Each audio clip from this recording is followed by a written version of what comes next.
Thank you Lord. Humabol lang po ako dahil may maganda hong biyaya na dumating sa atin. Balikwan ho, yung account namin sa cleaning ay nadagdagan ho.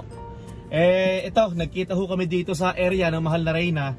Akala ko nga late na ako, buti nakahabol pa ako, Yan, ito, pauwiin ho tayo sa bahay. Ay, thank you Lord. So, nadagdagan ho yung customer natin, yan. Ay, malaking tulong ito, Yan. Ay, salamat po. Yan, nako. Thank you. Nagmamadali ho ako kanina. Dito na nga ako nagsuot ng damit dito sa sasakyan. At pwede naman hong ang Mahal na Reyna laang ang makipag-usap ho. Ang makipag-transaksyon ang Mahal na Reyna gusto'y kasama ako. At baka daw may mga itatanong siya na makalimutan niya mas maganda daw na kasama niya ako, Ay, malaking tulong ito. Dagdag income, yan. Kahit papaano, meron ho tayong pandagdag sa ating maiipon, Sa nagtatanong ho pala, papaano daw ho pag nagbakasyon kami na matagal o kaya umuwi sa Pilipinas, papaano ho daw yung aming cleaning, meron na po kaming mga tao na kausap dyan na kung sakali po na magbakasyon kami na matagal, meron naman pong papalit. Tapos yung padalawang option po, pupunta po kami ng main office. Tapos sila na po yung gagawa ng paraan, Ayan. Pero syempre, sa kagaya ho natin, tayo ho isang Pilipino, syempre yun hong maglilinis ho sa area, syempre mga kaibigan na lang ho natin. At para makatulong ho din tayo, yung ating hong ipasasahod, sa kanila lang ho natin ibibigay o ipasasahod, Tama ho naman, pa? Yan. Nako, thank you Lord. Nakakatuwa naman at si Utoy matutuwa na. At si Utoy ang gusto maraming nililinisan dahil si Utoy aming binibigyan ng sahod, Bali nag-franchise po kami, sa mga hindi po nakakaalam, nag-franchise po kami. At napatunayan po namin ito na kahit hindi kalakihan, kahit pa paano nakakatulong, po. Kasi dati po nung may amo kami, nung hindi pa kami nagpa-franchise, syempre ho, pinasasahod lang po kami, ngayon ho, may sarili na kami cleaning, nag-franchise ho kami, medyo mas malaki na po yung aming natatanggap, Tapos ito, meron pong account kami na bago, syempre talagang malaking tulong po ito. Pinupuri po tayo at good job. Kasi every month ho, meron po kaming evaluation na nagagaling sa customer. Tapos yon, pinipicture na namin, sinesend namin through email sa head office yung mga komento ng mga customer, isinusulat po nila. Yun, isinesend po namin sa head office. Puro mga good comment po yung mga sinusulat nila sa mga paglilinis namin, po. Malaking bagay, malaking tulong ito. Ay, traffic na naman.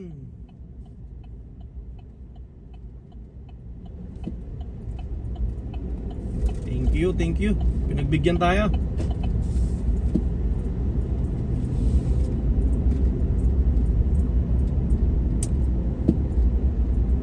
Sinusundan natin ang Mahal na Reyna.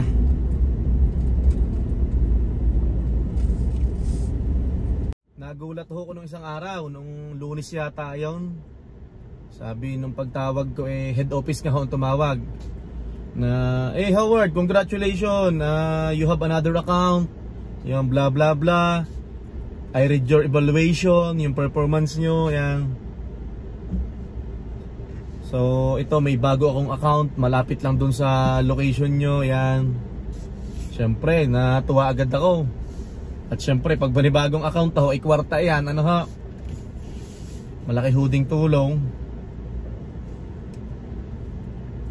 Sa mga gusto ho mag-cleaning, maganda ho naman para sa akin, para sa amin, para sa opinion ko, para sa opinion ng aming pamilya, Pero syempre, may mga ho din yan, pros and cons, po. Asa nagtatanong po, franchise po yung sa amin, hindi po yung sarili. Hindi, sarili po namin yung, pero bumili po kami ng prangkisa. Gusto ko lang po linawin, po. Yan. Nung magsisimula ho kami dito, may nagsasabi na huwag ka na mag-franchise, magsarili ka na lang, maghanap ka na lang ng client. Kaso po, ang pagsarili kasi ay medyo komplikado. Ano po?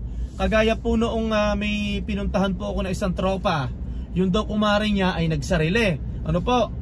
So, may nasira daw may nasirang equipment yung kumari niya sa pinaglilinisan nila. So ang cost po ng equipment ay nasa 75,000. So ang nangyari po ay binayaran po nila yung 75,000 doon sa equipment.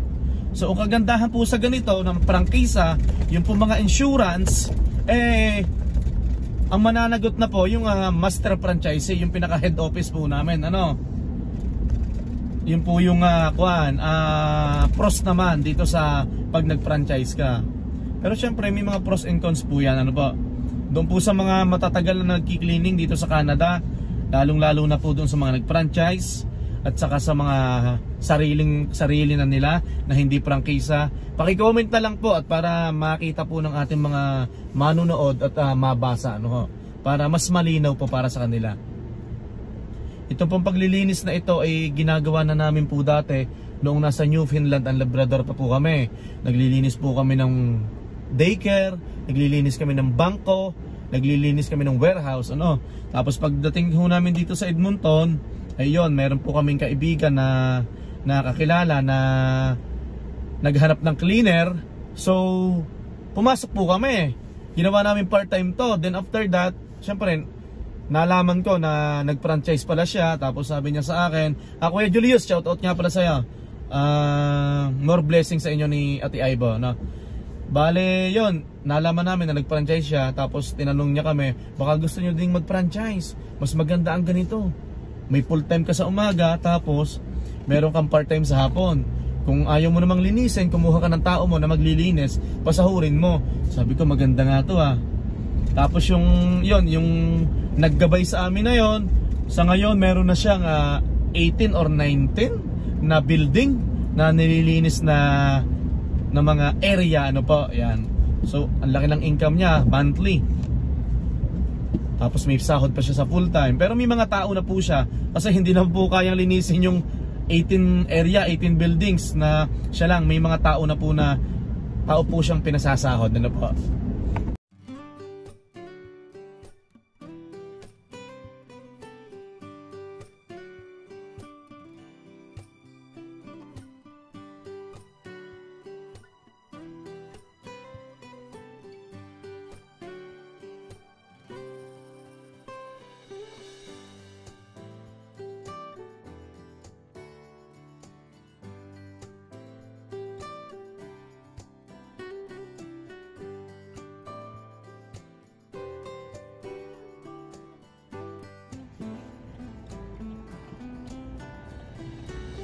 Dito tayo sa bahay. Oops, nako, sumingit. Hindi nag-signal si bossing. Basta na lang sumingit. Baka nagmamadali lang, ano ha. Ay, nadagdagan na ang ating nililinis.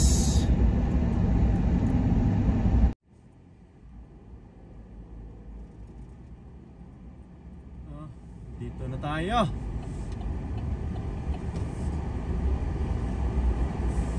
Ay, thank you Lord.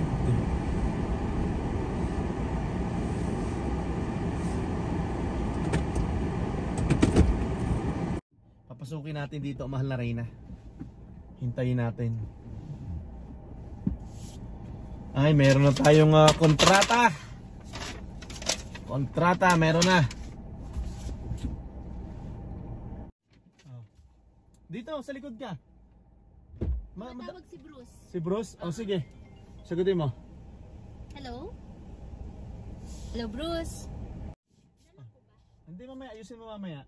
Yan. Okay, mag-hi ka muna sa kanila. Hindi ka pa nag-hi eh.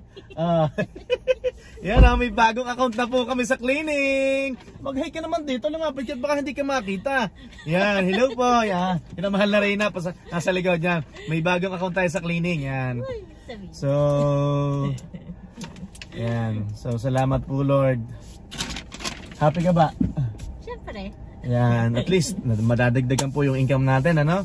So, looking forward tayo na tumaas ng tumaas, dumami ng dumami, di ba? Yes. Kasi sa ngayon po, kinakaya po namin ang cleaning namin. Bali, yan. Kami muna po naglilinis. Ako, si Utoy, tsaka si Mahal na Reyna. Yan. Kahit pa paano, di ba? Yes. Yan. So, thank you, Lord. Yan. Tsaka syempre, thank you sa mga taong gumabay sa amin, ano? Ano, may gusto ka bang batiin? Wala bang, kala ko birthday, kailan ba ang birthday ni Mike? Tapos na? Grabe naman, last month pa. Last month pa ba? Ay, 2 months ago pa. Parang binanggit ni Kiel yun eh, kahapon eh. Sa akin. Nakaraan pa. Okay. Yun lang po at maraming salamat po sa inyo. At syempre, hindi po matatapos ang araw na to na hindi po kami nagpapaalam sa inyo. Kita-kita po tayo sa Abraham Lake, doon po tayo magkakamping. Tapos this weekend, hindi ko alam kung tuloy tayo ng Stampede. Kasi baka tawagin tayo sa head office, di ba? Yeah. Okay, so bahala na kung tutuloy kami ng Calgary this weekend. Tapos next weekend, diretso po tayo ng Abraham Lake. Yan. Ayaw ko Yan. na nang mag-stampede, gusto ko mag-Canmore. Canmore na lang? Yeah. Okay. So, shout out kay Tito Dennis, kay Tito Warren, Tito Jason, Tito Gilbert. Tito Mark. Yan, Tito Mark. Wow, bumili daw sila ng generator. Wow. Dadalhin sa Abraham Lake. Maraming salamat ha. Yan, so Ready na sila. magpapaalam na ako. At syempre, hindi po matatapos ang araw na to na hindi kami nagpapaalam sa inyo. More blessing po sa atin. Kung saan po kayo naroroon ay magandang umaga, magandang tanghali at magandang gabi sa inyo lahat. Hanggang sa muli po, ingat ang lahat. God bless everyone. Bye-bye!